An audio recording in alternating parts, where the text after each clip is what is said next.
Maligayang pagbabalik sa ating bagong aralin at bagong kabanata ng El Filibusterismo. Ang ikatlong kabanata, mga alamat. Tapos na ang mainit na pagtatalo ng si Padre Florentino ay bumati sa pangkat ng mga nasa itaas ng bapor. Marahil ay naakit sila ng magagandang tanawin sa bayan ng Pasig.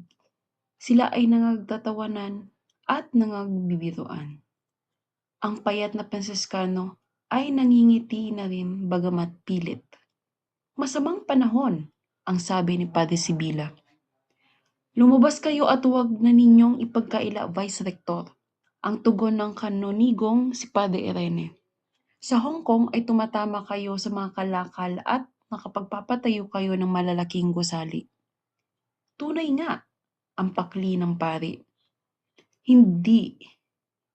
Ngunit hindi ninyo malalaman ang pinagkakagastaan namin at nagsisimula ng tumutol ang mga Indio.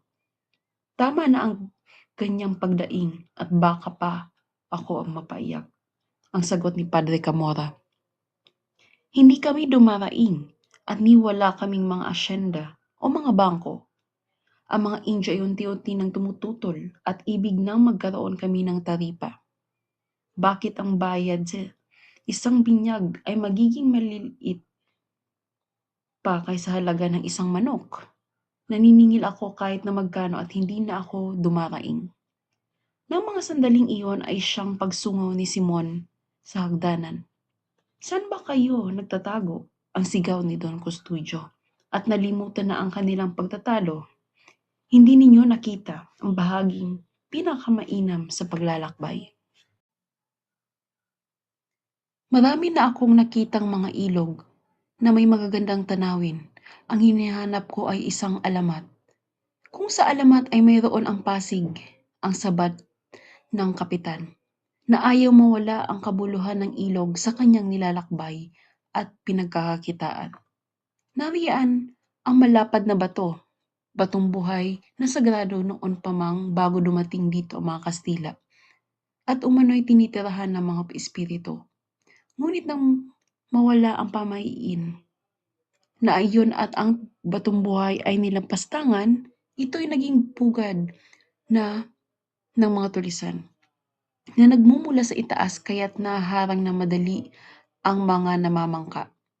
Pagkaraan noon ay marami pa rin ang mga bali-balita tungkol sa mga natataob na bangka. May isa pang alamat, ang alamat ni Doña Jeronima, na alam ni Padre Florentino. Lahat ng tao ay nakaalam niyan, ang tugon ni Padre Sibila na ayaw pa lamang. Si Simon, Benzay, Padre Irene at Padre Camora ay hindi ito alam kaya ang ilan na ibig manlibak at ang nananabik ay nakinig sa isinasalaysay ni Padre Florentino. Noong araw, may isang mag-aaral ang nangakong pakakasal sa kanyang iniibig na kababayan. Palibhasa'y tapat at nananalig, ang dalaga ay naghintay ng mahabang panahon hanggang kumupas ang kanyang kabataan.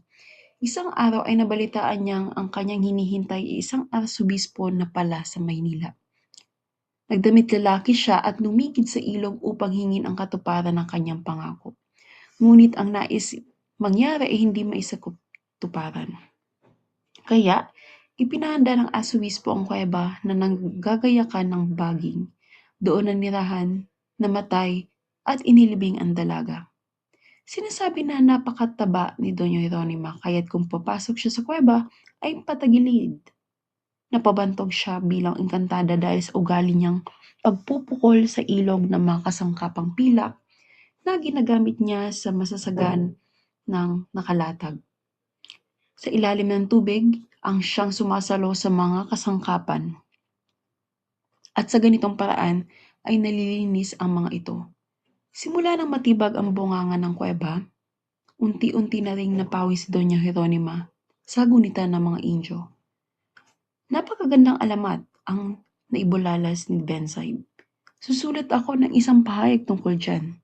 Sasabihin sana ni Doña Victorina na nais din niyang manirahan sa ibang kuweba, ngunit inunahan siya ni Simon ng pagsasalita. Ano ang palagay ninyo, Padre Salvi? Ang tanong niya sa Pransiskanong nag-iisip ng malalim. Hindi ba mabuti sana ang ginawa ng kanyang kamahalan ay sa isang beteryo siya inilagay tulad ng halimbawa ng Santa Clara kaysa sa isang kuweba? Nagtaka si Padre Sibylla na makita si Padre Salvi nagulilat at nakatingin kay Simon, sapagkat hindi marangal na gawain ang patuloy ni Simon, na parang walang napapansin ang ibigay na tirahan ang isang liblib sa isang binigo ang pag-asa, at hindi rin kabanalan na siya'y ipain sa panganib sa isang yunggib sa pampang ng ilog na kalaruin ng mga tiyanak at duwende. Marahil ay isang kabanalan ang ikinulong siya sa Santa Clara, katulad ni Eloisa, na dinadalaw at nililibang na lang paminsan-minsan. Hindi ko mahatulan at hindi dapat tatulan ang ugali ng mga arsobispo, ang matagas na sagot ng Fransiskano. Kayo na isang gobernador eklesyastiko na umupo sa halip ng arsobispo. Ano ang gagawin ninyo kung sakaling may pagkakataong katulad noon? Ikinibit ni Padre Salvi ang mga balikat at maraang sumagot. Wala ng kabuluhan ang pag-aksayaan pa ng panahon ang hindi mangyayari. Tungkol sa mga alamat, huwag ninyong kaligtaan ang pinakamagandang sapagkat ito ang pinakatotoo, ang milagro ni San Nicolas. Noong araw ay napakaraming naniniraang buhaya sa ilog at lawa, mga buhayang malalaki at masisiba, kaya madaling napalulubog ang bangka sa isang hampas lamang ng kanilang buntot. Isang araw ay may isang inchik na di binyagan ang naparoon. Biglang nagpakita ang isang demonyong nag-anyong buhaya at itinaob ang bangka upang kain na inchik at madala sa impyerno. Tinawag na inchik si San Nicolas ang napasaklolo kaya't ang buhaya naging bato. Pinatutunayan ng matatandaan na noong araw ay nababakas pa sa mga pirapirasong batong naiwan ang buhaya. At masasabi kong nakita ko pa ang ulo at anyo ng napakalaki nito. Kagilagilalas na alamat ang pasigaw na wika ni Pensaib. Napakagandang ilathala ang anyo ng hayop, ang takot ng inchik, ang tubig ng ilog, ang lago ng kawayanan ay maaaring paksain sa pag-aaral ng reliyon. Nakapagtataka ang inchik ay humingi ng tulong sa isang santo na marahil ay narinig lamang ang pangalan ngunit hindi pinaniniwalaan. Nag-anyong guro si Benzaib, pinagalaw ang kanyang hinturo-turo sa hangin at humanga sa sariling pag-iisip na marunong kumuha ng kung ano-anong katuturan sa walang halaga at maliit na bagay. Dalawang mahalagang bagay ang sagot ni Simon. Dalawang tanong ang maaari ninyong ilagay sa pasusulating lathala. Una, ano ang nangyari sa demonyo nang siya ay naging bato? Nakatakas ba o nakulong? Pangalawa, kung ang mga pinatuyong hayop sa mga museo sa Europa ay biktima rin ng iba pang mga santo? Itinanong ng mag-aalahas ang mga iyan nang walang kahalong biro. Si Padre Camora ang unang nagsalita. Sino ang nakaalam at sino ang makapagsasabi? Sapagkat alamat pa rin ang ating pinag-uusapan, ngayon pumapasok na tayo sa lawa, ang sabi ni Padre Sibylla. Ang kapitan marahil ang maraming nalalaman. Pumapasok na ang kanilang bapor sa lawa.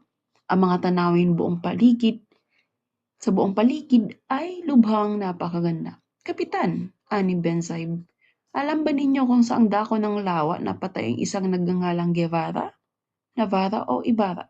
Napatingin ang lahat sa kapitan, matangi kay Simon na sa malayo nakatanaw at waring may hinahanap sa baybayin. Siya nga pala ang sambot ni Doña Victorina. Saan nga ba, kapitan? May naiwan kayang baka sa tubig? Napakurap ng makailan ang kapitan. Tandang laban sa kanyang kalooban ang pag-uusisa na makita ang pananabik ng lahat ay lumakad sa dakong unhad at inanina ang baybayin. Tumingin kayo sa malayo. Ang pasimula ng kapitan na animoy nag-aalanganin datapwat ng matiyak niyang walang dayuhang nakikinig ay nagpatuloy. Ayon sa kabo ng mga kawal na tumugis kay Ibarra, nang malapit na siyang abutan ay tumalon sa bangka at sumisid sa malapit na kinabutasan. Sinasabing may 2 milya ang kanyang nalangoy at sa minsang paglitaw ng kanyang ulo sa tubig ay pinaulanan din siya ng bala. Nawala siya sa kanilang paningin, ngunit ang tubig sa dakong iyon ay nagkulay dugo. 13 taon na ang nakalilipas simula nang mangyari iyon. Ang kanyang bangkay ay, ang tanong ni Bensoy, kasama na ang bangkay ng kanyang ama, ang pakli ni Padre Bila. Hindi ba isa din siyang pilibustero, Padre Salvi? Matatawag iyan na napakamurang paglilibing. Hindi ba, Padre Camora? Ani Bensoy. Lagi kong sinasabi na ang mga pilibustero ay hindi nakababayad ng marangal na libing, sabi ni Padre Camora. Ano ang nangyayari sa inyo, Ginoong Simon, ang usisan ni Benzaib? Nang mapansing nag-iisip ito ng malalim at walang katinag-tinag. Ikaw pa naman ay sanay na sanay sa paglalakbay. Ikaw ba ay nalulula sa halos isang palak na tubig? Dapat ninyong malaman, ang salo ng kapitan na nagkaroon ng pagkigilaw sa lugar na iyon, hindi ninyo maitutulad sa isang patak na tubig ang lawang ito. Higit na malaki pa ito sa alinmang lawa sa Zoysa at sa lahat ng lawa sa Espanya kahit pagsamasamahin pa. Pumunta naman tayo sa buod ng 3 kabanata, ang mga alamat. Ang grupo na nasa taas ng kubyerta ay nagbibiruan at nakikipag-aya. Ang kanilang pinag-uusapan ay ang kalagayan ng kalakalan ng mga Indio at Inchik tungkol sa kahirapan nito. Nagsimula silang magkwento tungkol sa iba't ibang mga alamat. Ito ay ang malapad na bato na tinutuluyan ng espiritu bago pa dumating ang mga Kastila. Pangalawa, tungkol kay Doña Jeronima na ang kasintahan niya na papakasalan ay nag-arsobispo. Nakipagtalo si Simon sa dahil sa ginawa kay Doña Jeronima na ikinulong sa kuweba. Ang pagligtas ng isang inchik sa Panginoong hindi niya pinaniwalaan dahil sa isang buhaya na demonyo na lumabas. Ang huli ay tungkol sa isang Ibarra na tumalon sa Maylawa. Siya ay binaril at nagkaroon at puno ng dugo ang lawa at hindi na siya nakitang muli. Maraming salamat sa pakikinig. Hanggang dito na lamang ang ating talakayan sa 3 aralin ng El Filibusterismo, ang alamat. Huwag kalimutan mag-like, share, and subscribe. Maraming salamat po.